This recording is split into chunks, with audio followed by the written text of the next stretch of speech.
এই দুনিয়া ছেড়ে আমিও যাব, আপনিও যাবেন, কিন্তু আল্লাহ তাআলা বলছেন আমার কাছে যখন আসতেই হবে তোমাকে বান্দা, আমি তোমাকে পরামর্শ দিচ্ছি কি, ওয়ালা তামুতুন্না ইল্লা ওয়া আনতুম মুসলিমুন।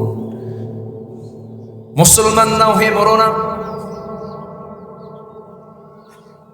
হিন্দু ভাইদের জন্য ব্রাহ্মণ শুধু ধর্মের জ্ঞান জানলেই যথেষ্ট হতে পারে, খ্রিস্টান ভাইদের জন্য পাদ্রী শুধু ধর্মের জ্ঞান জানলে যথেষ্ট হতে পারে, কিন্তু মুসলমানদের জন্য শুধু আলেম ওলামা জানবে, সাধারণ মানুষ জানবে না তা হবে না। জান্নাত পেতে হলে সবাইকে ইসলাম জানার দরকার আছে না নাই? আছে। সবাইকে ইসলাম জানতে হবে। ব্রাহ্মণের ছেলে ব্রাহ্মণ হতে পারে, খ্রিস্টানের ছেলে খ্রিস্টান হতে পারে, হিন্দুর ছেলে হিন্দু হতে পারে, কিন্তু মুসলমানের সন্তান মুসলমান হতে পারে না যতক্ষণ না তার মধ্যে ঈমান না থাকবে, ইসলাম না থাকবে। এই জন্য ইসলাম থাকার দরকার আছে না নাই? আসতে বলবেন না, আছে না নাই? কিন্তু অনেকে বুক উঁচু করে বলে হুজুর আমার বাবা ছিলেন মুজাহিদুল ইসলাম, আমার দাদা ছিলেন শহীদুল ইসলাম, আমি হলাম শরীফুল ইসলাম, 3 যুগে সব নামের শেষে ইসলাম আছে, আমি কি মুসলমান না? দাদাও ইসলাম, বাপও ইসলাম, আমিও তো ইসলাম, আমি কি মুসলমান হইনি এখনো? না। নাম দিয়ে মুসলমানিত্ব প্রমাণ করা যাবে না, আমল দিয়ে মুসলমানিত্ব প্রমাণ করতে হবে। মাইকের আওয়াজ একটু কমায় দেন, কমায় দেন যদি বেশি হয়। মুসলমানিত্ব থাকতে হবে, তাহলে আমি মুসলমান। ইসলাম থাকতে হবে। ইসলাম মজুদ নেই, ইসলাম নিজের ভিতরে নেই, আমি মুসলমান দাবি করতে পারি না। হ্যাঁ থাকতে পারে, আপনার জন্ম নিবন্ধনে থাকতে পারে, দুনিয়ার তালিকায় থাকতে পারে, কিন্তু আল্লাহর তালিকায় তাকে মুসলমান কি বলা যাবে? এটা কি আমার কথা? মোল্লা কইছেন, আল্লাহ কইছেন? আল্লাহ বলেছেন। আমার বন্ধুগণ, যদি বংশগত কৌলিন্য দিই, বংশ পরিচয় দিয়ে যদি জান্নাত পাওয়া যেত, তাহলে আবু লাহাব কোন বংশের মানুষ? বলেন কোন বংশের মানুষ? লিইলাফি কুরাইশিন ইলাফিহিম রিহলাতাশ শিতাই ওয়াস সাইফ। পৃথিবীর সেরা বংশ হলো কুরাইশ বংশ, কিন্তু আবু লাহাবের জন্য কুরাইশ বংশ হয়েও কোনো লাভ হলো না। নবীর সূরাত আর আবু লাহাবের সূরাতের অনেকটা সাদৃশ্য ছিল, চেহারার মিলও ছিল। আমার নবীর আপন চাচা, একই বংশের মানুষ, একই রক্ত ধারা, কিন্তু কোনো লাভ হলো না। বরঞ্চ আবু লাহাবের বিরুদ্ধে গজবের সূরা নাজিল হয়ে গেল। তাব্বাত ইয়াদা আবি লাহাবি ওয়া তাব্বা মা আগনা আনহু মালুহু ওয়া মা কাসাব সায়াসলা নারান যাতা লাহাবি ওয়া ইমরাআতুহু হাম্মালাতাল হাতাবি ফি জিদিহা হাবলুম মিন মাসাদ। আবু লাহাবের এত দামি বংশ হওয়ার পরেও আবু লাহাবের যেমন কোনো মূল্য আল্লাহর কাছে নাই, শুধুমাত্র কি না থাকার কারণে? বলেন, ইসলাম না থাকার কারণে, ঈমান না থাকার কারণে। ঈমান আছে, তার দামটা কত বেড়ে যায়। অথচ সাইয়্যিদনা বেলাল, আহারে, বংশের কোনো পরিচয় তেমন নাই, তার বাপও গোলাম, নিজেও গোলাম, চেহারার কোনো সৌন্দর্য নেই, চেহারার মধ্যে কোনো সুশ্রী দিক ছিল না। মাঝে মাঝে সাহাবায়ে কেরাম মজা করে ডাকতেন, কালো পাহাড়টা আসতেছে। রাসূল একদিন তার কানে চলে আসলো এই কথাটা। রাসূল বলছেন, সাহাবীরা, আমার বেলালকে তোমরা কালো পাহাড় বলে ডেকো না, কারণ আমার বেলালের রক্তের মধ্য দিয়ে দিন কায়েম হয়েছে।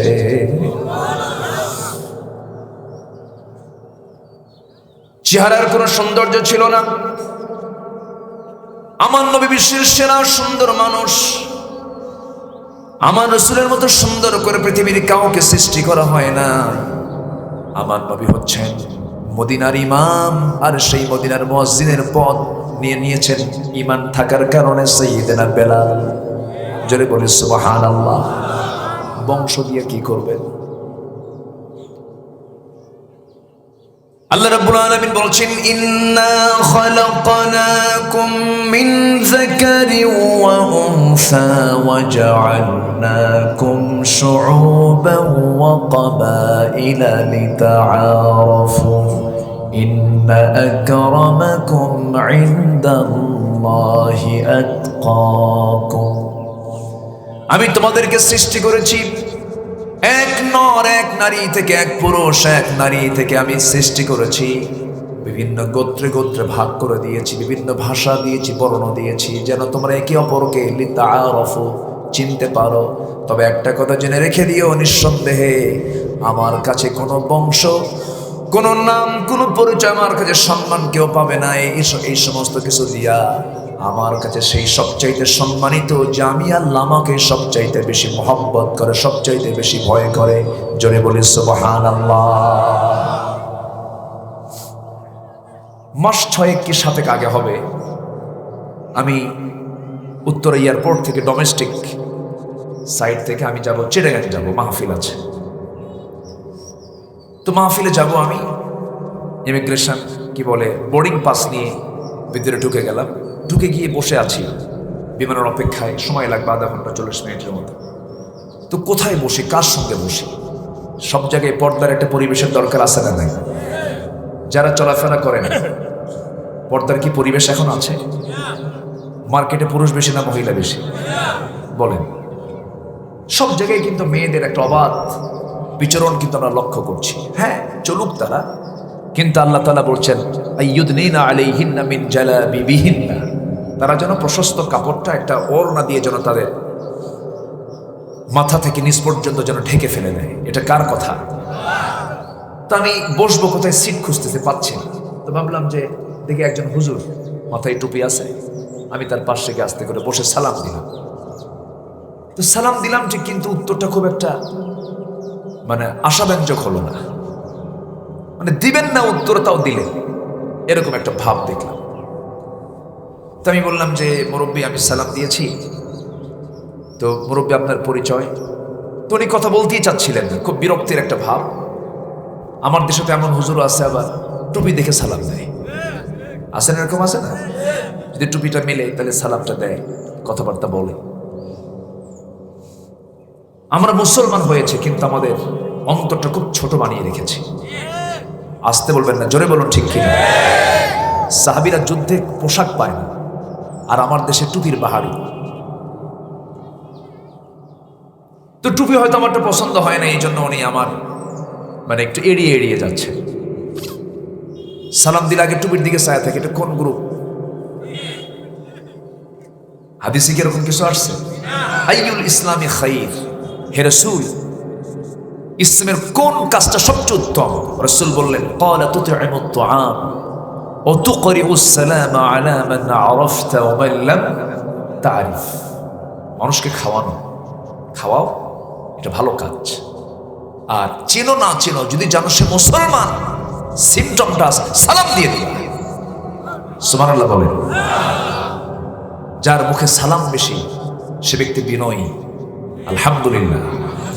যার মুখে সালাম বেশি সে কি? বিনয়ী। ঘন ঘন সালাম দিবেন, নিজের প্রতি রহমতটা বর্ষিত হবে। কম না বেশি? সালাম পকেটে নিয়ে বের হবে। কি সালাম? মানে কথার কথা বলবো, পকেটে সালাম নিয়ে বের হবে, যারে পাবো তারই সালাম দেব। আজকে সালামের প্রচলন কিন্তু কমে যাচ্ছে। কিন্তু আমি কি ভুল বলছি? এবং এগুলো কমানোর জন্য কিছু ষড়যন্ত্র আছে না নাই? ক্লাস 6, 7, 8-এ বাচ্চারা পড়বে, ক্লাসে পড়তে যাবে, সেখানেও যে ইসলামিক কৃষ্টি কালচারগুলো আছে, তাহজিব তামাদ্দুনগুলো আছে, এগুলো থাকার দরকার ছিল না? বরং যে যা ছিল তাও নাই। ফররুখের কবিতার জায়গায়, ফররুখ আহমেদের, কবি নজরুলের কবিতার জায়গায় অন্য কবিতাকে স্থান দেওয়া হয়েছে। কবি ফররুখের মতো আর নজরুলের মতো কবি বাংলা সাহিত্য আর কোনোদিন আসবে না। সম্মানিত ভাইয়েরা, সম্মানিত বন্ধুগণ, কথা বলতে গেলে তো বহুদূর চলে যায়, সময় খুব অল্প। যেটা বলতে চাচ্ছিলাম, এরপরে দেখে ওনার, যখন আমি প্রশ্ন করলাম যে মুরব্বী আপনার পরিচয়, তো বলছে আমি অমক পীরজাদা, মানে একটা ভাবসাব। আমি পীরকে মহাব্বত করি, আমি পীরকে সম্মান করি। তো উনি পীরজাদা যখন বলছেন, তখন আমাকে আবার বলতেছে আপনি কে, আপনার বাড়ি কোথায়? আমি হলাম নবীজাদা। কি কথা কি বুঝতেছেন?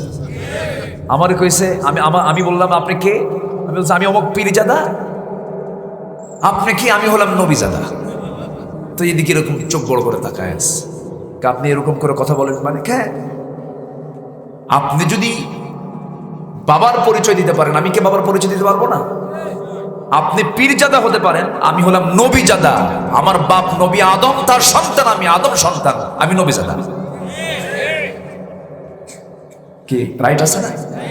আমরা কার সন্তান? ওয়ালাকাদ কাররামনা বানি আদম। আল্লাহ নিজে বলছেন আমি আদম সন্তানকে সম্মান দিয়েছি। আমি কোন পীরকে আমি খাটো চোখে দেখি না, কোনোদিন আমি পীরের বিরুদ্ধে কোনো কথা বলি নাই। কেউ একটা ওয়ার্ড আমার বের করতে পারবেন না। সকল এই সাবকন্টিনেন্টে যারা মূল পীর ছিলেন তাদের সংস্কার আছে না নাই? ফুরফুরা বলেন, আশরাফ আলী থানভী বলেন, আবু বকর সিদ্দিক রহমতুল্লাহ আলাইহি বলেন, খান জাহান আলী বলেন, শাহজালাল ইয়ামিনী বলেন, শাহ পরান বলেন, তারপরে শাহ সুলতান বলখি বলেন, শাহ মখদুম বলেন, সবার অবদান আছে, আমি মানা করছি না। খাজা আমানুদ্দিন চিশতি রহমতুল্লাহ আলাইহি আজমিরে শুয়ে আছেন, অবদান আছে।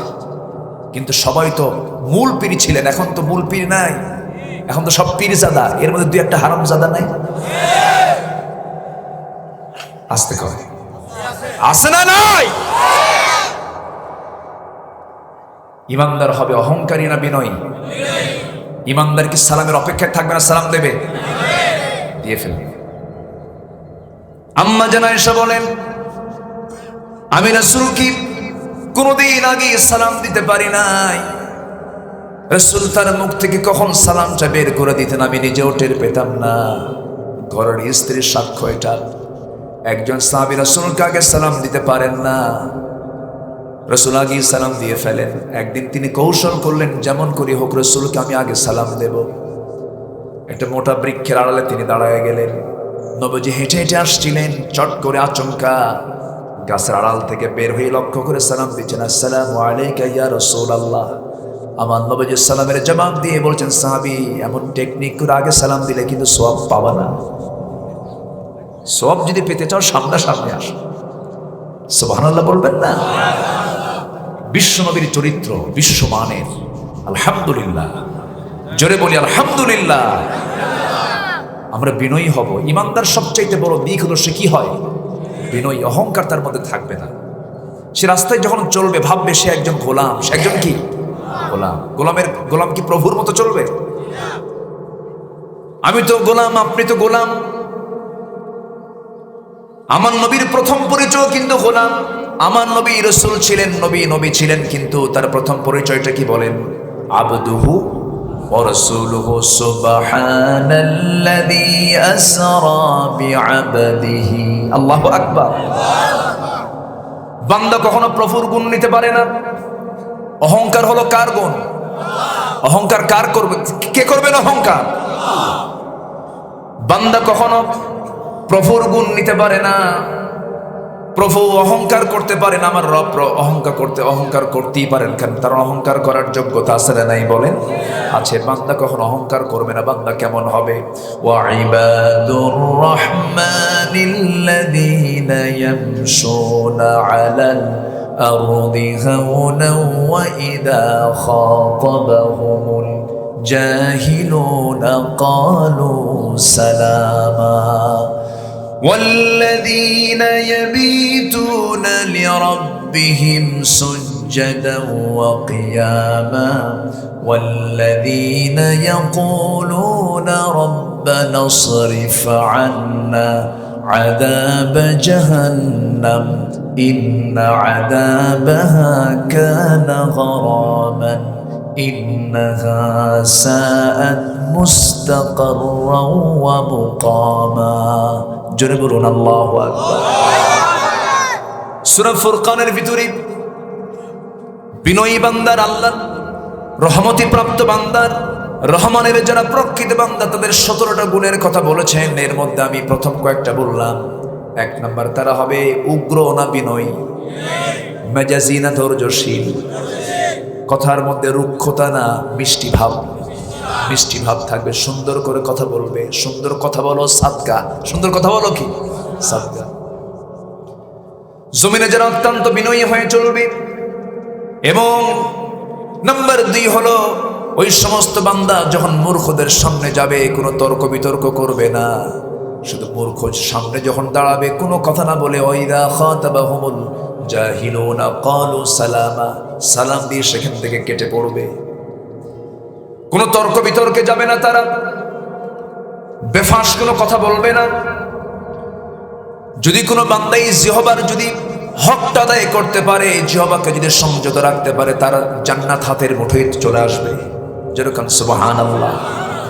সহিহ হাদিস, সিয়াসিতের হাদিস, ইদা আসবাহা ইবনে আদম ফাইনাল আ'দাআ কুল্লা শাইইন তাকফুরুল লিসান ইত্তাকিল্লাহা ফিনা ফাইন্নামা নাহনু বিক ফাইন ইসতাকামতা ইসতাকামনা ওয়া ইন আওয়াজাজতা আওয়াজাজনা আও কামা ক্বালা আলাইহিস সালাতু ওয়াস সালাম।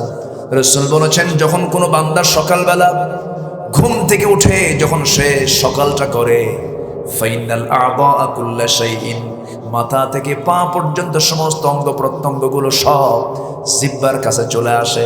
জিহ্বা হলো দেহের রাজধানী, দেহের রাজধানী সেন্টার। জিহ্বা নামক মারকাজে চলে আসি। জিহ্বার কাছে এসে বলে, ইত্তাকিল্লাহা ফিনা ফাইন্নামা নাহনু বিক, হে জিহ্বা তুমি ঠিক থেকে যাও, কারণ আমরা 24 ঘন্টা তোমার সঙ্গে, ঠিক 24 ঘন্টা তোমার সঙ্গে আমরা সঙ্গ দিই। তুমি জিহ্বা যদি ঠিক থেকে যাও, আমরাও ঠিক থেকে যাব, আর তুমি যদি নষ্ট হয়ে যাও, আমরাও নষ্ট হয়ে যাব। এই জন্য জিহ্বা ঠিক রাখার দরকার আছে না নাই? ইমানদার কখনো জিহ্বা নষ্ট করতে পারে না। জিহ্বার গুনাহ বড় গুনাহ। জিহ্বা দিয়ে বহু গুনাহ হয়ে যায়, একটা বিশাল তালিকা হয়ে যায়, বিশাল আলোচনা হয়ে যাবে। সময় তো এদিকে নেই। আল্লাহ রাব্বুল আলামিন বলছেন, ও বান্দা, যারা 3টা গুণ অর্জন করতে পারবে আমার রহমত পেয়ে যাবে। এর মধ্যে 1 নাম্বার কোয়ালিটি, তোমার মধ্যে যেটা না থাকলে কোনো কিছুই, তোমার দুনিয়ার কোনো অর্জন তোমার জন্য মূল্যহীন হয়ে যাবে। সবচাইতে বড় অর্জন, এই অর্জনটা যদি তুমি করতে পারো, তোমার দুনিয়ার সব কিছু প্লাস হয়ে যাবে। আল্লাহ তাআলা বলছেন, ইন্নাল্লাযীনা আমানু ওয়াল্লাযীনা হাজারু। নাম্বার 1 হলো যারা ঈমান আনবে। কি আনবে বলেন? আসতে বলবেন না, কি আনবে? নামই তো ঈমান আলী। নাম কি? ঈমান তো আছে, নামও ঈমান আলী। নাম হচ্ছে হিম্মত আলী। সাইকেলের চাকা বাস চলে হার্ট স্ট্রোক করে। নাম হলো ফজর আলী। ফজরে না উঠে সকাল 10টায় ওঠে, নাম রাখছে ফজর আলী। নাম হলো রমজান আলী, গাঁজা খায় শীত হয়ে পড়ে থাকে। নাম হলো আতর আলী, মদের গন্ধে কাছে যাওয়া যায় না। বংশ চান না, কোন স্ট্যাটাস দেখতে চান না, আল্লাহ দেখতে চান, তার ঈমান কি দেখতে চান? ঈমানটা দেখতে চান। ঈমান তো অর্জন করতে হবে, ঈমানের গুণ টানতে হবে। ঈমানদারের গুণগুলো কি কোরআনে মনে হয় নাই? আসতে বলবেন না, আছে না? না। সূরা ফুরকান পড়বেন, সূরা মুমিনুন পড়বেন, সূরা মুমিন পড়বেন, সূরা মুদ্দাসসির পড়বেন। বহু জায়গায় মুমিনের গুণগুলো তুলে ধরা হয়েছে। আল্লাহ তাআলা সুন্দর করে বলছেন, ঈমানদারের মোটামুটি 7টা গুণ যদি কেউ অর্জন যদি করতে পারে, আল্লাহ তাআলা তাকে মুমিন বলে গণ্য করে 1 নাম্বার জান্নাতুল ফেরদাউসের চাবি তার হাতে তুলে দিবেন, তাকে ওয়ারিস বানায় দিবেন। কয়টা গুণ বলেন? 7টা গুণ যারা অর্জন করবে। আল্লাহ সুন্দর করে বলছেন, যারা পারেন ঠোঁট মিলিয়ে বলুন, قد أفلح المؤمنون الذين هم في صلاتهم خاشعون والذين هم عن اللغو معرضون والذين هم للزكاة فاعلون والذين هم لفروجهم حافظون إلا على أزواجهم أو ما ملكت أيمانهم فإنهم غير ملومين فمن ابتغى وراء ذلك فأولئك هم العادون والذين هم لأماناتهم وعهدهم راعون والذين هم على صلواتهم يحافظون أولئك هم الوارثون الذين يرثون الفردوس هم فيها خالدون জোরে বলুন আল্লাহু আকবার ওয়াস্ত বেশি লাগে না এই কয়েকটা আয়াত ফলো করলেই তো জান্নাত জোরে কোন সুবহানাল্লাহ আরো জোরে বলি সুবহানাল্লাহ কয়টা গুণ বলেন 7টা গুণ ঈমান আনতে গেলে কয়টা গুণ অর্জন করতে হবে 7টা গুণ অর্জন করতে হবে নাম্বার 1 হলো আল্লাহ নামাজ দিয়ে শুরু করেছেন আবার নামাজ দিয়ে শেষ করেছেন মাঝখানে জিহ্বার কথা বলেছেন আবার লজ্জাস্থানের কথা বলেছেন আবার মাঝখান দিয়ে আবার লেনদেনের কথা বলেছেন ওয়াদার কথা বলেছেন আমানতের কথা বলেছেন কোনো কিছুই কিন্তু বাদ দেন নাই এই জীবনে চলতে গেলে সব লাগে কি লাগে না বলেন লেগে যায় আল্লাহ বলছেন 1 নম্বর গুণ হলো আজান শুনবি সব কাজ ফেলে তুই মসজিদে যাবি কাজের অধীনে নামাজ নয় নামাজের অধীনে কাজ বানাবি আল্লাহু আকবার বলেন নামাজ কেন্দ্রিক জীবন যাপন করবি শৃঙ্খলপূর্ণ জীবন যাপন করবি নামাজ যারা পড়ে তাদের সঙ্গে তোর চলাফেরা থাকবে সাঙ্গ পাঙ্গ যদি বেনামাজি হয়ে যায় তোর চরিত্র নষ্ট হয়ে যাবে কিন্তু দুঃখজনক হলো সত্য আজকের নেতৃত্বের মধ্যে নামাজি কি কোনো বন্ধু আছে নাকি আসতে বলবেন না আছে না নাই আছে নাই আল্লাহ বলছেন 1 নম্বর কোয়ালিটি হলো তোমাকে নামাজ পড়তে হবে অত্যন্ত মনোযোগের সঙ্গে খুশুর সাথে নামাজ পড়তে হবে নামাজ পড়ো কিন্তু বান্দা জাহান্নামে চলে যাবে ফাওয়াইলুল লিল মুসাল্লিন আল্লাযীনা হুম আন সালাতিহিম সাহুন ওই সমস্ত মুসল্লির জন্য জাহান্নাম ওয়াইল যারা লোক দেখানো নামাজ পড়ে যারা অবহেলা করে নামাজ পড়ে তাদের জন্য ওয়াইল তাদের জন্য জাহান্নাম কে বলেছেন আসতে বলবেন না কে বলেছেন আর ওই সমস্ত মুমিনদের জন্য সফলতা জান্নাত তারা যারা নামাজটাকে খুশুর সঙ্গে সুন্দর করে যারা আদায় করবে এরপরে বলছেন যারা কি করবে অনর্থক কথা থেকে জিহ্বাকে প্রশান্তির মধ্যে রাখবে জিহ্বাকে আমরা অবসরে রাখবো বেশি যার জিহ্বা বেশি অবসর থাকে সে তত নিরাপদ বলি আলহামদুলিল্লাহ জিহ্বাকে কি রাখা অবসর কি রাখা বলেন অবসর জিহ্বাকে থামিয়ে রাখা দমিয়ে রাখা যত কথা কম হবে তত আমি সেফটি তত আমি নিরাপত্তা পাবো কথা যত বেশি বলবো তত ভুল কম হবে না বেশি হবে বেশি হয়ে যাবে এই জন্য আল্লাহ রাব্বুল আলামিন বলছেন অনর্থক কোনো কথা তোমার জিহ্বা থেকে বের করবে না কারণ সব তো রেকর্ড হয়ে যায় সব কি রেকর্ড হয়ে যায় এরপর আল্লাহ বলছেন যাকাতটা ঠিক মতো আদায় করবা যাকাত মানে হলো বৃদ্ধি পাওয়া যাকাত মানে হলো পরিশুদ্ধ হয়ে যাওয়া মালের যখন তোমার পরিশুদ্ধতা চলে আসবে তোমার ইমানের পরিশুদ্ধতাও চলে আসবে জোরে বলে সুবহানাল্লাহ এরপর আল্লাহ তাআলা সুন্দর করে বান্দাকে বলছেন লজ্জাস্থানের তুমি হেফাজত করবে আর এদিকে রাসূল তো সুন্দর করে উম্মতকে জানিয়ে দিচ্ছেন মান আযমানু লিমা বাইনা লিহইয়াহি ওয়া মা বাইনা রিজলিহি আযমানু লাহুল জান্নাহ যে ব্যক্তি দুই চলের মধ্যস্থিত বস্তু জিহবা এবং দুই উরুর মধ্যস্থিত বস্তু লজ্জাস্থানের যে হেফাজত করবে আযমানু লাহুল জান্নাহ আমি রাসূল নিজেই তার বেহেশতের জামিন হয়ে যাব জোরে বলি সুবহানাল্লাহ জান্নাত আমরা কি সবাই পেতে চাই নাকি সবাই কি পেতে চাই সবাই কি চাই জান্নাত নামাজ না পড়ে নামাজ পড়ে নামাজটা পড়তে হবে পরিবারকে জাহান্নাম থেকে বাঁচাতে হবে স্কুলে যায় না সন্তানকে শাসন করে শক্ত কিন্তু ছেলেটা ফজর নামাজ পড়লো না নামাজের জন্য কোনো জবাবদিহিতা নাই পারিবারিক শক্ত শাসনের দরকার আছে না নাই লা তারফা আসাকা মিন আহলিক তোমার পরিবার থেকে শাসনটা তুলে নিও না রাসূল বলেছেন শাসনের দরকার আছে না নাই বলেন আছে নামাজ না পড়লে অবশ্যই বাপ মাকে কঠোর হওয়ার দরকারও আছে কারণ আপনি জান্নাত যাবেন সন্তান জাহান্নামে যাবে আপনি তো যাবেন না সন্তানকে জাহান্নাম থেকে বাঁচানোর দরকার ও আনফুসাকুম ওয়া আহলিকুম নারা। আমার ভাইয়েরা, এই কোরআনে আল্লাহ রাব্বুল আলামিন পরিবারের সূরা দিয়েছেন, সূরা লোকমান, সূরা হুজরাত, এই সমস্ত সূরাগুলো, সূরা নূর, এই সমস্ত সূরাগুলো হলো পরিবারের সূরা। আমরা পরিবারে তালিম করব, মাঝে মাঝে বৈঠকে বসবো, খাবার টেবিলে বসলাম, বসার আগে দর্সুল হাদিসটা নিয়ে বসলাম, 2টা হাদিসটা আগে শোনালাম। অথবা খাওয়ার শেষে, খাওয়া যখন শেষ হলো, একসঙ্গে খাওয়া দাওয়া সম্পূর্ণ করে বলবো, আমার ছেলেরা মেয়েরা শোনো, একটা দার্সে হাদিস হয়ে যাক। এরকম করে 3টা বেলায়, 2টা বেলা অথবা 1টা বেলাও, যদি রাতের বেলা যদি ঘুমানোর পূর্বে যদি পারিবারিকভাবে যদি 1টা 2টা করে হাদিস যদি প্রত্যেক রাতে যদি সুন্দর করে যদি গোটা পরিবারের যদি বলা হয়, এইরকম করে বছরে 300-400 হাদিস তার জানা হয়ে যাবে, সুন্দর পরিবেশ হবে, ওই পরিবারটা হয়ে যাবে জান্নাতের টুকরা। জোরে বলে সুবহানাল্লাহ। এগুলো কি দরকার আছে না? আসতে বলে এগুলো দরকার আছে না নাই? আমার ভাইয়েরা, আমার বন্ধুগণ, কিন্তু আজকে তো তা নাই। ওই সমস্ত সময়গুলো নষ্ট হয়ে যায়। বাড়িতে ঢোকা মাত্রই ড্রয়িং স্পেসে বিশাল বড় কি কি ওটার নাম জানি কি বলে, টেলিভিশন তো ছোট মোটো, ওটা বড় কি যেন বলে, ওটা এলইডি নাকি? হ্যাঁ, এলইডি বিশাল বড় দিয়ে রাখছে। রিমোটটা ওপেন, রিমোট কন্ট্রোল তো নাই, রিমোটটা সবার জন্য ওপেন দিয়ে রাখছে। ছেলে একটা চয়েস করে, মেয়ে একটা চয়েস করে, বাপ একটা চয়েস করে, মা একটা চয়েস করে। পালাক্রমে দেখতে দেখতে রাত চলে গেল, ফজর চলে গেল। এই যে গোটা রাত গোটা নিশি যে আপনি এই সময়গুলো নষ্ট করছেন, জবাব দিতে হবে কার কাছে? আসতে বলবেন না, কার কাছে? আল্লাহর কাছে জবাব দিতে হবে।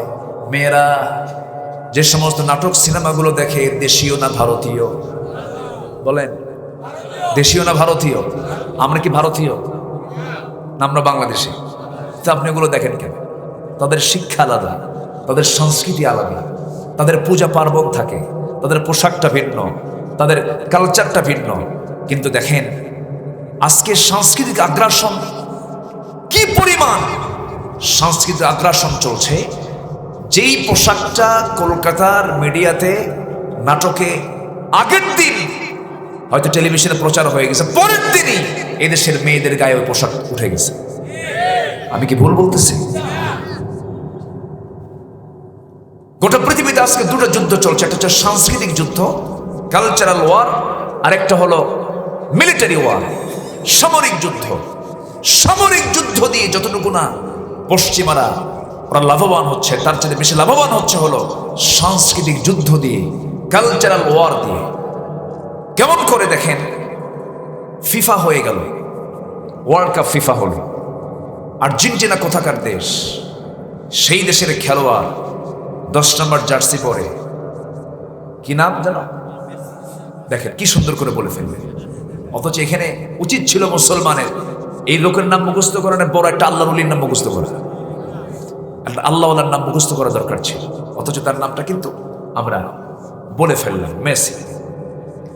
সেই মেসি কিন্তু জানেও না, হয়তো এরকমও হতে পারে যে এই দেশ নামে কোনো একটা দেশ আছে, এত ফলোয়ার এই দেশে আমার আছে। অথচ সেই মেসির জন্য আমার দেশে শহীদ হয়েছে। কি কথা কি বুঝতেছেন? মরে গেছে তো বলি, একটা কিছু বলতে হবে তো। কোথায় ব্রাজিল আর কোথায় আর্জেন্টিনা? ব্রাহ্মণবাড়িয়া মারামারি করে 2 জন শেষ। প্রথম দিন একটু হেরে গেছে সৌদি আরবের কাছে, 70 বছরের এক বুড়া চাচা বললো থাক, রাখবোই না জীবন, আত্মহত্যা করছে। এলে মানুষ না কাউ আল্লাহ জানে, আমার বুঝে আসে না। এরকম কিছু আছে না নাই? এটা হচ্ছে সাংস্কৃতিক যুদ্ধ, কালচারাল ওয়ার, এমন ভাবে গ্রাস করেছে। মেসির দেশ কোথায়? আর আমার দেশের কোন একটা গ্রামের ছোট্ট একটা ছেলের গায়ে মেসির নাম সহ 10 নম্বর জার্সি পড়ে আছে। এটাই হলো সাংস্কৃতিক যুদ্ধ। মুসলমানদের এই সাংস্কৃতিক দিক থেকেও আগানোর দরকার আছে না নাই? আসতে বলবেন না, আছে না নাই? এগিয়ে আসতে হবে। সন্তানদেরকে বিজাতীয় অন্য ধর্মের কোনো সংস্কৃতি, অন্য ধর্মের কোনো কালচার আমরা শিখাতে যাব। আমার কথা কি বিরক্ত হচ্ছেন নাকি আপনারা? আলোচনা চালাই, সময় আছে পর্যাপ্ত, সমস্যা নেই। পরন্ত বিকাল, সুন্দর একটি নিরিবিলি পরিবেশ, পাশে ছোট্ট একটা পুকুরও আছে উজু করার জন্য। আমরা নামাজ যত সময় পড়বো সব দিকে আমরা সব কিছু ঠিকঠাক রেখে আমরা আলোচনা আজকে শেষ করব। জোরে বলি ইনশাআল্লাহ। মাহফিল দিনেই সুন্দর, দেখেন না কত সুন্দর একটা সুন্দর পরিবেশ। সম্মানিত ভাইয়েরা, তাহলে আল্লাহ বলছেন আমি রহমত দেব তোমাকে, তিনটা কাজ করো। নাম্বার ওয়ান হলো ইমান। নাম্বার ওয়ান কি বলেন? ইমান। তো ইমানদারের গুণ কয়টা বলেন? কয়টা বলেন? 7টা। সূরা মুমিনুন আলোকে 7টা। নাম্বার ওয়ান হচ্ছে নামাজ। নাম্বার 2 হলো জিহ্বাকে সংযত করা। নাম্বার 3 হলো যাকাতটাকে ঠিক মতো দেওয়া। নাম্বার 4 হলো কি? লজ্জাস্থানের হেফাজত করা। নাম্বার 5 আমানত ঠিক রাখা। নাম্বার 6 হলো ওয়াদা ঠিক রাখা। আর নাম্বার 7 হলো নামাজের প্রথমে বলা হচ্ছে নামাজটাকে সুন্দর করে মনোযোগ দিয়ে পড়া, আর শেষ হলো নামাজটার প্রতি যত্ন নেওয়া। হাফিযু আলাস সালাতি ওয়াস সালাতুল উসতা। নামাজের ব্যাপারে যত্নশীল হতে বলেছেন কে? আল্লাহ তাআলা। এই 7টা গুণ অর্জন করবে, আমি তোমাকে আমার আরশের পাশাপাশি জান্নাত দিয়ে দেব। জোরে বলি সুবহানাল্লাহ। আরশ কয় মাইল দূরে বলেন? আরশ কি কয়েক মাইল দূরে? আল্লাহ বলছেন তুমি এই 7টা কাজ করবে, আমি তোমাকে আমার আরশের পাশে জান্নাত দিয়ে দেব। জোরে বলি সুবহানাল্লাহ। আরশ আজিমের মেহমান হয়েছিলেন এই দুনিয়াতে থেকে একজন মহান ব্যক্তি। তিনি কে? মুহাম্মদুর রাসূলুল্লাহ। মুহাম্মদুর রাসূলুল্লাহ। আচ্ছা, কোন বিমানে চড়ছিলেন তিনি? দুনিয়ার কোন বিমান? দুনিয়ার কোন ফ্লাইট? কার ফ্লাইট? কার পাঠানো? তাহলে আল্লাহর ফ্লাইট ছাড়া কি জান্নাতে যাওয়া যাবে? আল্লাহর ফ্লাইট ছাড়া হবে জান্নাতে যাওয়া? সেই বিমানের বালা কি এরকম মহিলা টহিলা থাকবে নাকি? সেই জান্নাতের ফ্লাইটে যদি আমরা চড়তে চাই, 1 নম্বর শর্ত হলো ইমানটা পাকা আনতে হবে। 16 আনা ইমান আনতে হবে, 16 আনা ইসলামকে মানতে হবে। আমার মর্জি মতো খাটো করব, ইফরাত করব, তাফরিদ করব হবে না। ইসলামটাকে কমপ্লিট মানতে হবে, দিনটাকে কমপ্লিট মানতে হবে। ইমানের কোনো ক্যান্সার নিয়ে আসা যাবে না। আল্লাহ তাআলা এক জায়গায় বলছেন ওয়াল্লাযীনা আমানু ওয়া লাম ইয়ালবিসু ঈমানাহুম বিযুলমিন উলাইকা লাহুমুল আমনু ওয়া হুম মুহতাদুন। ঈমান যারা আনবে এবং ঈমানকে যারা জুলুমের দ্বারা আবৃত করবে না, জুলুমের দ্বারা যারা আচ্ছাদন করবে না, জুলুম ইন্না শিরকা লাযুলমুন আযীম। জুলুম মানে হলো শিরক করা, শিরকের দ্বারা যারা আচ্ছাদন করবে না, আল্লাহ বলছেন এই সমস্ত বান্দাগুলো আমার নিরাপত্তা পেয়ে যাবে, এরাই হলো হেদায়েত প্রাপ্ত বান্দা। আমি এদেরকে জান্নাত দিয়ে ধন্য করব। জোরে বলে সুবহানাল্লাহ। সেই জান্নাতটা কত দূর একটু গুরুত্ব দিয়ে কান লাগাবেন।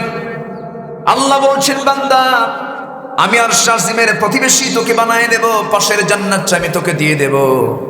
আসিয়া আলাইহিস সালাতু ওয়াস সালাম এমন জান্নাতের জন্য কেঁদেছেন, তিনি এমন ঈমান এনেছেন। ঈমান আনা মানে হলো নিজের জীবনকে হিংস্র জন্তু হায়নার সামনে নিজের জীবনকে ছেড়ে দেওয়া, যেমন করে ছেড়ে দিয়েছেন আসিয়া আলাইহিস সালাতু ওয়াস সালাম। ঈমান এনেছেন, একটা মাত্র অপরাধ কি? কি আনা? বলেন কি আনা? ঈমান এনেছেন। সঙ্গে সঙ্গে কোনোদিন ফেরনের সঙ্গে আসিয়ার দ্বন্দ্ব লাগে নাই, কোনো টক্কর লাগে নাই, এমনকি আসিয়া আলাইহিস সালাতু ওয়াস সালামের সঙ্গে কোনোদিন বাকবিতণ্ড হয় নাই, এরকম কোনো ঘটনা পাওয়া যায় না। কিন্তু আসিয়া যখন ইসলাম কবুলটা করলেন, ফেরাউন আস্তে করে এসে বলল, আসিয়া আমি তোমাকে দারুণ মর্যাদা দিয়েছিলাম, তুমি আমার রাষ্ট্রের ফার্স্ট লেডি, সামাজিক স্ট্যাটাস আছে তোমার, আমার একটা মর্যাদা আছে, আমারও তো একটা ব্যক্তিত্ব আছে। শুনলাম তুমি নাকি দিন গ্রহণ করেছো, ঈমান এনেছো, মুসার দিন নাকি গ্রহণ করেছো। আসিয়া বলছেন আমার স্বামী গো, মুসার দিন বলতে কোনো দিন নাই, দিনটা কার? ইন্নাদ দীনা ইনদাল্লাহিল ইসলাম। আমার স্বামী তুমি বলতে ভুল করছো, আমি আল্লাহর দিন গ্রহণ করেছি, আমি ইসলামটাকে গ্রহণ করেছি, আমি তাওরাত কিতাবকে নিয়মিত স্টাডি করি, পড়ি, এটাকে ফলো করি। সঙ্গে সঙ্গে ফেরাউন বলছে আসিয়া আমি সব কিছু বুঝি না, সোজা কথা হলো তোমাকে দিনটা ছাড়তে হবে, তোমার ইসলামটা ছাড়তে হবে, মুসার পক্ষ তোমাকে বাদ দিতে হবে। আসিয়া বলছেন স্বামী আমার সম্মান রেখেই বলছি, আপনি আমাকে চূড়ান্ত যে কথা বলে ফেললেন, আমার চূড়ান্ত বক্তব্য একটাই, আমার প্রতি অত্যাচার যত বাড়বে আমার ঈমান তত পাকা হয়ে যাবে।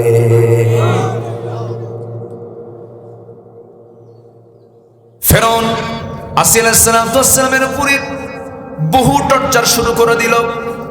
মানসিক টর্চার করো, যখন কোনো কাজ হলো না, এবার ফিজিক্যালি টর্চার শুরু করে দিয়েছে। বলছে, আসিয়া তোমাকে আমি দুনিয়া থেকে বিদায় পর্যন্ত করে দেব।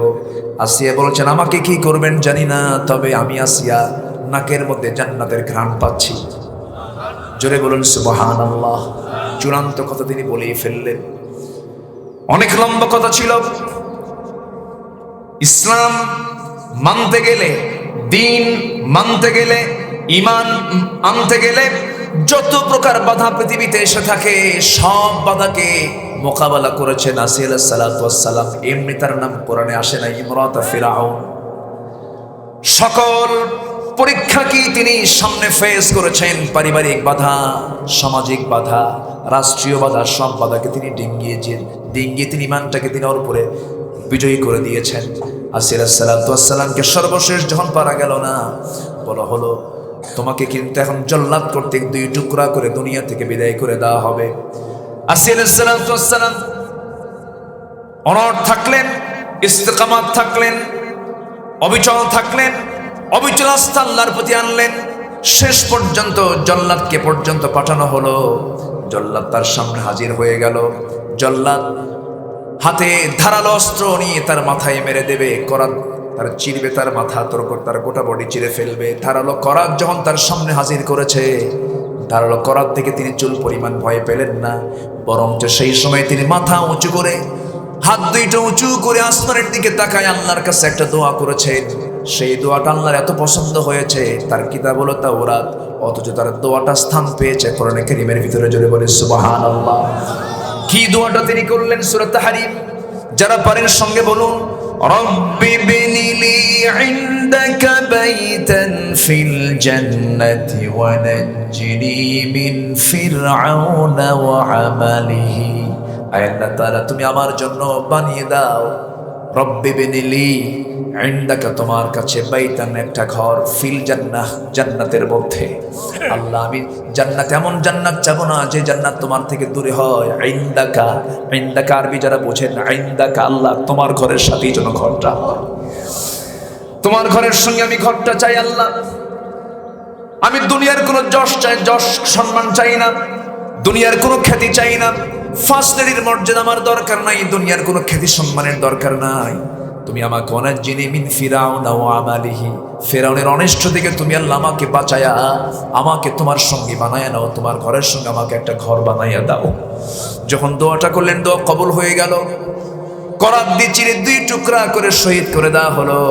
আসিয়া দুনিয়া থেকে বিদায় হয়ে গোটা দুনিয়ার সমস্ত নারীদেরকে, নারী সমাজকে, পুরুষ সমাজকে জানিয়ে দিচ্ছেন, ও দুনিয়ার নারী সমাজ, পুরুষ সমাজ, শুনে রাখো, আল্লাহর দিনকে মানতে গিয়ে, ইমানকে টিকিয়ে রাখতে গিয়া হাসি মুখে আল্লাহর পথে জীবন যেমন করে দিতে হয়। যেরকম সুবহানাল্লাহ। অ্যাডজাস্ট করেন নাই, সমঝোতা করেন নাই, আপোষ করেন নাই। অনেকে দেখবেন দুই দিকেই থাকতে চায়, নামাজও পড়ে, মদও খায়, আছে না নাই? নামাজও পড়ে, সুদের কারবারও করে, মনে হয় এলাকায় নাই। আসতে বলবেন না, আছে না নাই? আছে। এগুলোর নাম হলো মুনাফিক। এগুলোর নাম কি বলেন? মুনাফিক। এই দিকেও থাকে, ওই দিকেও থাকে। আপনার সামনে প্রকাশ্যে খুব প্রশংসা করে, আর লেগে কি করে? দুর্নাম করে। এদের পরিচয় কি? মুনাফিক। আমার বন্ধুগণ, একটু মনোযোগ দিয়ে শুনুন। সময় যেমন অল্প, সংক্ষিপ্ত করে নিয়ে আসতেছে। দুনিয়া থেকে আমিও বাঁচবো না, আপনিও বাঁচবেন না, সবাই চলে যাব। মুনাফিকের কাতারে যাব না, ফাসিকের কাতারে যাব না, পাপীর কাতারে যাব না। আমরা যাব মুশরিকের কাতারে যাব না, আমরা যাব ইমানের কাতারে। কিসের কাতারে বলেন? মুমিনের কাতারে আমরা চলে যাব, মুমিনদের অন্তর্ভুক্ত আমরা হয়ে যাব। আল্লাহ বলছেন, বান্দারে ইমানটা আনো তুমি, আমি তোমার প্রতি রহমতটা নাজিল করব। ভালো গুণ দিয়ে কোনো লাভ হবে না। দুনিয়ার যত গুণ আপনি এনেছেন, ইমান নাই, ওই সমস্ত গুণের কোনো মূল্য নাই। ওই মেসি কিন্তু তার হাজার হাজার কোটি টাকা সে শিক্ষা ফান্ডে দান করে দিয়েছে। বিল গেটস কিন্তু তার সমস্ত সম্পদের 1/3 সে রেড ক্রসকে দান করে দিয়েছে। এত বড় দান করার পরও কোনো মূল্য নাই, তার কারণ তার মধ্যে কি নাই? ইমান জানাই। ইমান হলো মূল পুঁজি। ইমানটা কি? মূল পুঁজি। ইমানটা মজবুত করে আনতে হবে। ঈমান আনতে গিয়ে কোনো প্যাঁচ লাগানো যাবে না, মুনাফিকের কোনো গন্ধ নিয়ে আসা যাবে না। একটা উদাহরণ মনে পড়লো, অনেক পুরাতন উদাহরণ আজকে মনে পড়ে গেল। কোরবানির আগ দিয়ে খতিব সাহেব খুতবা দিতে নিয়ে কোরবানির তাৎপর্য নিয়ে কথা বলছেন। তাৎপর্য এত গভীরভাবে বলেছেন। এক সামনে মুসল্লিটা হলো চোর। মুসল্লি কি? চোর। যখন শুনছে কোরবানির পশু জব করলে পরে প্রচুর সোয়াব, বিশাল বরকত, ভাবলো যে না, আমাকে কোরবানি দিতে হবে। প্রয়োজনে চুরি করে হলেও চুরি করতে গেছে। গরু চুরি করে নিয়ে ফজরের সময় মসজিদের সামনে দিয়ে আসে। ইমাম সাহেব উজু করার জন্য বের হয়েছে, তো চোরের সাথে খতিবের দেখা, ইমামের দেখা। ইমাম বলতেছে, কি ব্যাপার, এত রাতের হাতে গরু, এই সময় তো গরু নিয়ে কেউ আসা যাওয়া করে না, ব্যাপারটা কি? হুজুর, আপনার জন্যই তো ব্যস্ত লাগছে। কেন? আপনি খুতবায় কুরবানি নিয়ে যে ওয়াজটা দিচ্ছেন, আমি কি আর এই কুরবানি দেওয়া বাদ রাখতে পারি? আপনার ওয়াজ উদ্বুদ্ধ হয়ে আমি চ্যালেঞ্জ দিয়েছি, যেমন করে হোক আমাকে কোরবানি দিতে হবে। হুজুর, গরুটা চুরি করে আনলাম। চুরি করে কোরবানি দিতে হয়েছে হুজুর, তা বলেন নাই, সব তো হবে নাকি? তাও জানি আমি সব হবে না। তাহলে তুমি গরু আনলা কেন এরকম করে চুরি করে? হুজুর, আমি জানি যে চুরি করা একটা বড় অপরাধ, কোরবানি দেওয়া একটা বড় সবের কাজ, এটা আপনার বয়ানে শুনছি, তো ভাবলাম যে চুরি করে আনি, জবটাও করি।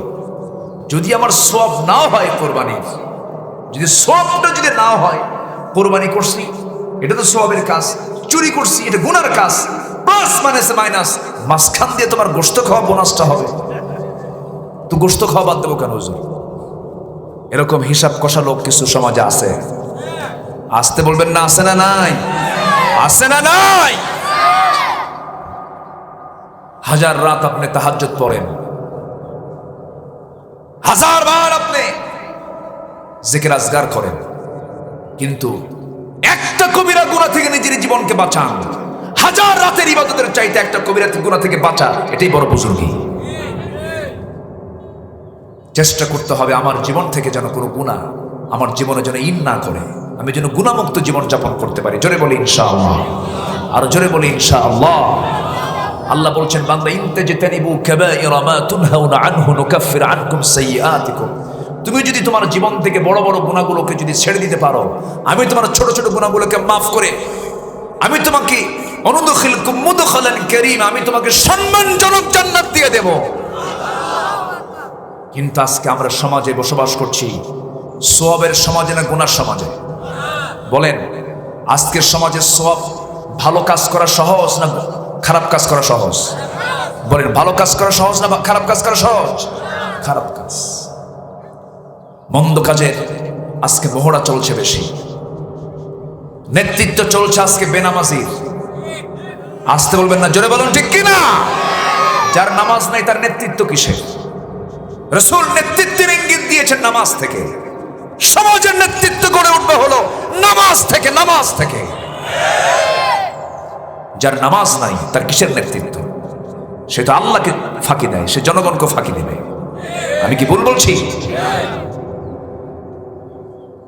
আমার দেশে এই মুহূর্তে আমি যদি প্রশ্ন করি, একটা কর্মী বেশি না নেতা বেশি? আসতে কয়, বলেন, কর্মী বেশি না নেতা বেশি? নেতাই বেশি। কর্মী কই? কেউ তো কর্মী বলে না। সব নেতা, কোনো কর্মী নাই, সব নেতা। এই জন্য নেতা তো আর বাইরে থাকতে পারে না, মাঠে থাকতে পারে না, সব মঞ্চে। সব কি? মঞ্চে। তার মঞ্চে কি আর থাকে কত? আমি কি ভুল বলতেছি? এই জন্য নেতা বেশি দরকার না কর্মী বেশি দরকার? বলেন বলেন। মসজিদে যান, মসজিদে যান, ওখানে নেতা কয়জন? মেম্বার কি ভাঙ্গে কখনো? মেম্বার ভাঙ্গে? ভাঙ্গে না। মেম্বারটা ঠিকই থেকে যায়, কারণ সেখানে কোনো গন্ডগোল নাই। কোন মুসল্লি ইমামকে উপরে রেখে, রুকুতে রেখে মুসল্লি কি সেজদায় যেতে পারবে? নামাজ হবে? নামাজ হবে? হবে না। রাসূল ইঙ্গিত দিয়েছেন নামাজ থেকে নেতৃত্ব আসবে। রাসূল যখন মারা যাবেন, জামাতে নামাজ পড়তে পারছেন না, আমার নবীজি বললেন, আয়েশা, আমি মনে হয় জামাতের নামাজ পড়তে পারবো না, বেলাল তো আজান দিয়ে শেষ করলো, প্রচন্ড মাথা ব্যথা হচ্ছে, জ্বর হচ্ছে আমার নবীজি, এবং রসুলকে বিষ প্রয়োগ করা হয়েছিল, সেই বিষক্রিয়া নবীর মৃত্যুর পূর্বে এটা প্রকাশ পাচ্ছিল, খুব কষ্ট পাচ্ছেন আমার রসুল। সঙ্গে সঙ্গে বললেন, আয়েশা তুমি একটু বলে দাও আমার মুসল্লায় যদি নামাজ তো চলবেই, আমার মুসল্লায় যেন আমার আবু বকর দাঁড়ায় আমার দায়িত্বটা পালন করে নেয়, এবং বুঝাই দিচ্ছেন আমার পরবর্তী নেতৃত্ব, আমার পরে আমার খেলাফতের দায়িত্ব পালন করবে আমার আবু বকর। জোরে বলে সুবহানাল্লাহ। রসুল শিখাই দিচ্ছেন নেতৃত্ব আসবে কোন জায়গা থেকে? নামাজ থেকে। আল্লাহ তুমি আমাদের নামাজ কেন্দ্রিক জীবন সমাজ গড়ার তৌফিক দাও। নামাজ কোরআন দিয়ে নামাজ পড়ো, সমাজ কেন গড়ো না? কোরআন দিয়ে নামাজ পড়ো, সমাজ কেন গড়ো না? ও নামাজি কোরআন দিয়ে নামাজ পড়ো, সমাজ কেন গড়ো না? কোরআন দিয়ে নামাজও পড়বো, সমাজও গড়বো। জোরে বলি ইনশাআল্লাহ, আর জোরে বলি ইনশাআল্লাহ।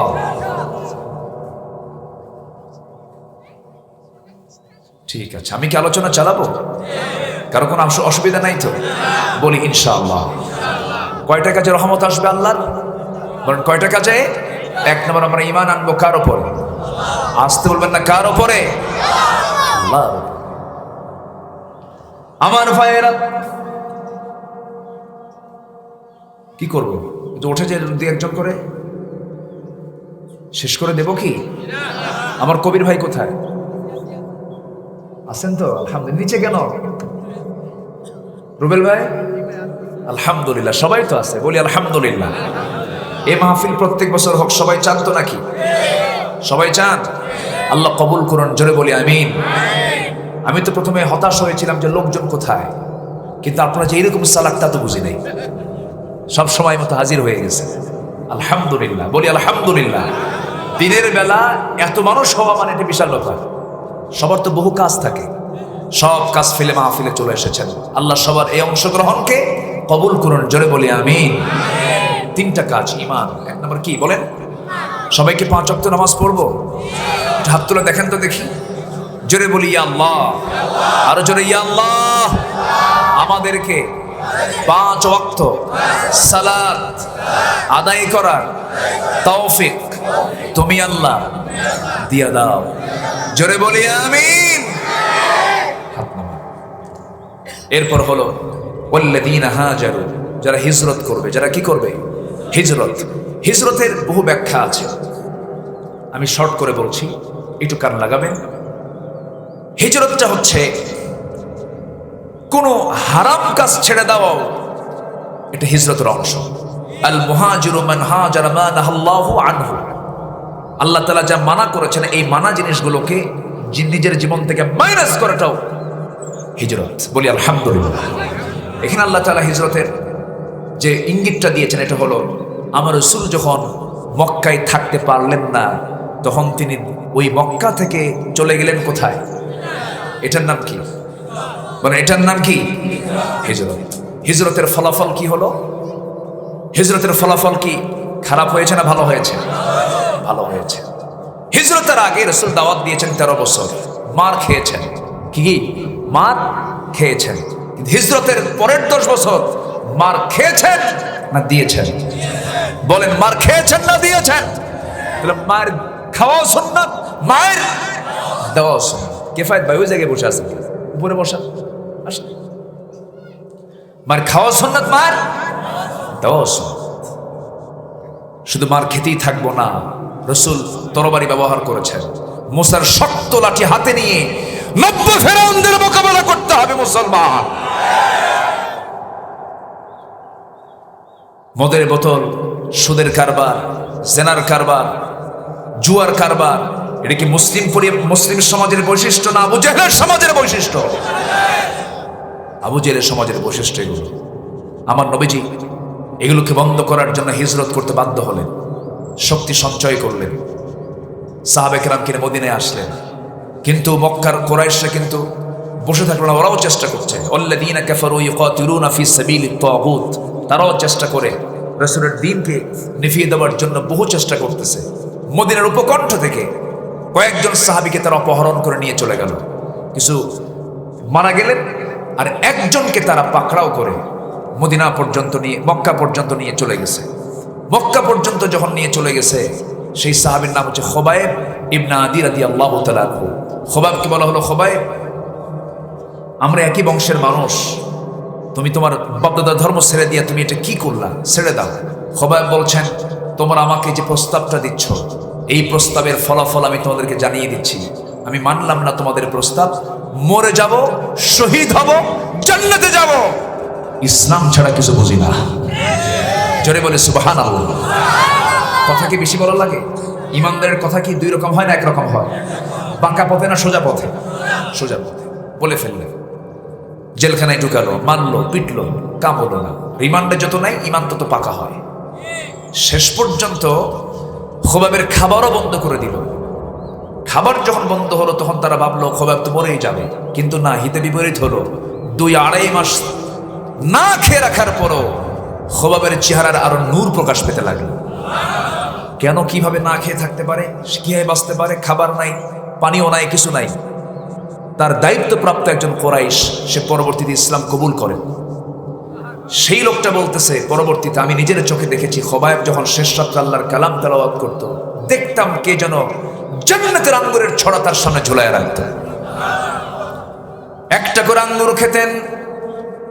আন্না লাকি হাদা ইয়া মারিয়াম, মারিয়ামকে যেমন আল্লাহ তাআলা জান্নাতের খাবার খাওয়ায়া দিয়েছিলেন দুনিয়াতে, পৃথিবীর যদি বান্দারা যদি আল্লাহর প্রতি পূর্ণ ভরসা রাখে, আল্লাহ তাআলা পাখির মতো রিজিক বান্দাকে খাওয়াবেন। তাওয়াক্কুল এমন একটা জিনিস, আল্লাহ বান্দাকে সরাসরি তো খাওয়াইছেন মার পেটের ভিতরে। দুনিয়া তো সরাসরি খাওয়ানো আছে না নাই বলেন? এখানেও খাওয়াচ্ছেন কে? এই নাকের খাবারটা দেন কে? আল্লাহ তাআলা। খুবাইব রাদিয়াল্লাহু তাআলা আনহু শেষ পর্যন্ত ওদের আক্রমণের শিকার হয়ে গেলেন। খাওয়া বন্ধ করু যখন কোনো কাজ হলো না, শেষ পর্যন্ত খুবাইবকে দুনিয়া থেকে বিদায় করার সিদ্ধান্ত চূড়ান্ত আকারে তারা পাশ করে ফেললো। আবু জেহেল বলল, ওকে শুলে চড়ে দুনিয়া থেকে বিদায় করে দেওয়া হবে, কারণ নচেত আমাদের সমস্যা হয়ে যাবে, ওর দ্বারা অনেকে প্রভাবিত হয়ে যাবে, ওকে মেরে ফেলে দাও।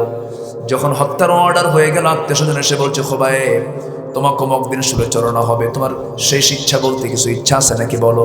খুবাইব বলছেন, আমার অন্তিম ইচ্ছা যদি পূরণ করতে চাও তোমরা, আমার শেষ ইচ্ছা বলতে একটা ইচ্ছা, সেটা হলো অজুর পানি দিয়ে দিবা, অজু বানাবো, নামাজে দাঁড়ায় আমি আল্লাহর সঙ্গে একটু কথা বলবো। মৃত্যু চিন্তা তাদেরকে ইমান থেকে বিচ্যুত করতে পারে নাই। খুবাইব রাদিয়াল্লাহু তাআলা আনহুর মৃত্যুর দিনটা যখন চলে এলো, আত্মীয়স্বজন সবাই বলল, ঠিক আছে, ওর শেষ ইচ্ছাটা আমরা পূরণ করবই। ওযু বানানোর জন্য পানি দেওয়া হলো, ওযু বানালেন, নামাজে দাঁড়ায় গেলেন, প্রথম রাকাতটা নামাজ পড়লেন, খুব সুন্দর করে জীবনের শেষ নামাজ পড়তেছেন, মরে যাবেন কিছুক্ষণ পরে। প্রথম রাকাতটা আস্তে আস্তে পড়লেন, সেজদায় নীরবভাবে আল্লাহর কাছে চাইলেন। দ্বিতীয় রাকাত পড়তে নিয়ে মনে মনে ভাবলেন, নামাজটা লম্বা করলে কাফের মুশরিকরা ভাববে খুবাইব বুঝি মৃত্যুর ভয় নামাজটাকে লম্বা করছে। স্বাভাবিকভাবে নামাজটা শেষ করে ফেললেন। নামাজ শেষ করার সঙ্গে সঙ্গে দুহাত উঁচু করে আকাশের দিকে তাকায় বলছেন, আকাশের মালিক, বিস্তৃত জমিনের মালিক, তুমি তো সবকিছু জানো। আমি খুবাইব, আমি মনে হয় দুনিয়া থেকে বিদায় হয়ে যাব। আজকে 3-4 মাস যাবত আমার নবীর সুন্দর চেহারা আমি দেখতে পাই না, নবীজির সুন্দর সুন্দর কথা আমি শুনতে পাই না। ও আল্লাহ, তোমার কাছে প্রার্থনা, আমি যদি দুনিয়া থেকে বিদায় হয়ে যাই, আমার বিদায়ী সালামটা তুমি আল্লাহ দয়া করে নবীর দরবারে পৌঁছাইয়া দিও। দোয়া শেষ, দৌড় মারা শুরু করলেন শুলে কাষ্টের দিকে। সবাই বলছে, খুবাইব তুমি কি পাগল হয়ে গেছো নাকি? মানুষকে মরার জন্য দৌড়াই নাকি? খুবাইব বলছেন, আমি তো মরার জন্য দৌড়াই না, আমার আল্লাহ আমাকে জান্নাতের দরজাগুলো দেখায় দেখায় দিতেছেন। হাত দুইটা বেঁধে ফেলা হলো, দুইটা পা বেঁধে ফেলা হলো।